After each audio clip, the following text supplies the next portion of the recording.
यूसुफ शाशी का आप सभी लोगों को प्यार भरा सलाम कबूल हो।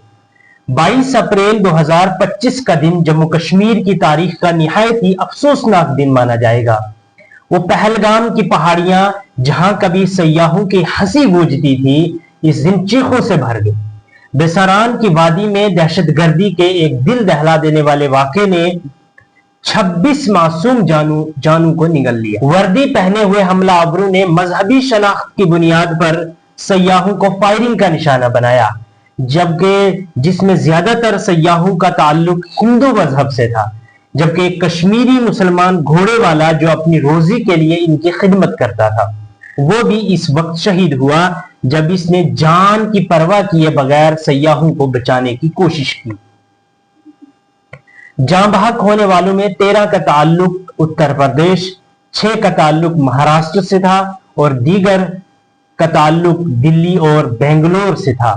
ईसाई सयाह जर्मनी से ताल्लुक रखता था, जो अपनी बीवी के साथ हिमालयी ट्रैक पर आया हुआ था। इस हमले के बाद सिक्योरिटी फोर्सेस ने इलाके को घेर लिया। अस्करी तंजीम टीआरएफ ने इसकी जिम्मेदारी कबूल की है, लेकिन बाद में इनकार कर दिया। तहकीकात अभी तक जारी है। आलमी सतह पर मुजम्मत का सिलसिला अक़वाम मुत्तहिदा, अमेरिका, फ्रांस और रूस ने अफसोस का इजहार किया है और अमन बरकरार रखने की दरख्वास्त की है।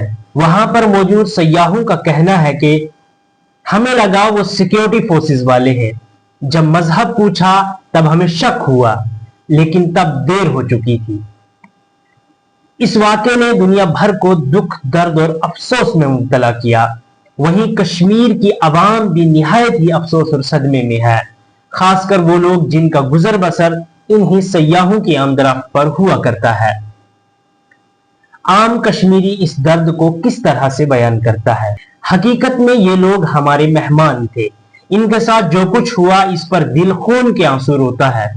हम कश्मीरी मेहमान नवाजी के लिए जाने जाते हैं, लेकिन आज हम शर्मिंदा हैं। हमारे क्रेन मार, हमारा कलेजा फटता है जो ये गुजरा यहाँ। देखिए, हम रोजी रोटी के लिए नहीं रोते हैं, हम इंसानियत के लिए रोते हैं। वो हमारे मेहमान थे, सदियों से हम इनके साथ चलते फिरते, उठते बैठते। क्या बताएं, जब हम वो वीडियो देखते हैं उस बच्ची का जो 6 दिन पहले जिसकी शादी हुई और उसके पति के सराहने रोती है, हमारे ऊपर आसमान गिर पड़ता है। हम उसी बेटी को कहते हैं तुम्हारे माता पिता से ज्यादा हमें तकलीफ। कश्मीर की असल पहचान यहाँ की मेहमान नवाजी है, लेकिन आज जो कुछ हमारे मेहमानों के साथ हुआ वह हम कभी नहीं भुला सकते। इन दहशतगर्दों ने हमारे सयाहों पर नहीं, बल्कि हमारे परिवार के लोगों पर गोलियां चलाई हैं। ये दर्द उस जवान के चेहरे पर नुमाया दिख रहा है जो एक जख्मी सयाह को पीठ पर उठाए महफूज जगह पर ले जा रहा है। इधर उमर अब्दुल्ला ने असेंबली में अपने जज्बात का इजहार इन अल्फाज में किया। मेरे पास अल्फाज नहीं थे कि मैं क्या कह के उनके घर वालों से माफी मांगूं। मेजबान होते हुए मेरी जिम्मेदारी थी कि सही सलामत मैं इन्हें यहां से वापस भेजूं। माफी मांगने के अल्फाज नहीं थे। क्या कहता उनको, उन छोटे बच्चों को जिन्होंने अपने वालिद को खून में लपेटा हुआ देखा, उस नेवी अफसर की विधवा को जिनको शादी हुए ही चंद दिन हुए थे। हम में से कोई इस हमले के साथ नहीं है। कांग्रेस के साथ राहुल गांधी ने इस हमले के बारे में यूं कहा, जिन लोगों ने ये किया है, जो भी हैं, कहां भी हैं,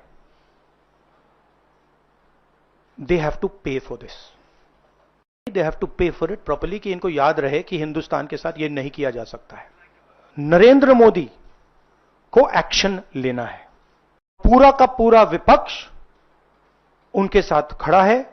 जिन लोगों ने ये किया है, they have to pay the price for this. The Prime Minister has to take action, right? And the action has to be clear and it has to be strong. मैं आज कानपुर गया। मुल्क के वजीर आजम नरेंद्र मोदी ने इस हवाले से क्या कहा, आइए सुनते हैं। जिन्होंने ये हमला किया है, उन आतंकियों को और इस हमले की साजिश रचने वालों को उनकी कल्पना से भी बड़ी सजा मिलेगी। इस बच्चे की आवाज जरूर सुने जो इस हमले के अंदर मौजूद था, क्या दर्द बयान कर रहा है। बेटा सरकार से कुछ कहना चाहेंगे, सिक्योरिटी लैप्स वहाँ पर हुआ तो कुछ कहेंगे आप? सरकार तो गई हुई है, मतलब इतना बड़ा आतंकवादी का हमला हुआ, उनके कुछ पता ही नहीं है। इधर पूरी नीचे पूरे आर्मी का बेस है, उन्हें पता ही नहीं है, मतलब कुछ भी है। मतलब चाहता हूँ कि पहलगाम के ऊपर आर्मी रखो, 2-3 रखो पर रखो। लेकिन सवाल यह है कि क्या यह हमारा सिक्योरिटी फेलियर नहीं है? इतने बड़े सियाहती मरकज में सिक्योरिटी का कोई इंतजाम क्यों नहीं है? क्या हमारी हुकूमत इन 26 बेगुनाहों का हिसाब लेगी या यह वाक़ा भी पुलवामा, पठानकोट और उड़ी हमले की तरह किसी बंद अलमारी में हमेशा के लिए बंद कर दिया जाएगा? क्या हमें सिर्फ शहादतें दरकार हैं या इन शहादतों का इंसाफ भी चाहिए? बेसरान का ये जख्म सिर्फ वादी का दर्द नहीं, ये पूरी कौम के सीने पर एक ताजा और गहरा जख्म है। क्या आप भी इस हवाले से अपनी बात रखना चाहते हैं? और हमारे कमेंट बॉक्स में आइए और वहां पे अपनी राय का इजहार कीजिए। मिलते हैं एक और वीडियो के साथ, तब तक के लिए खुदा हाफिज।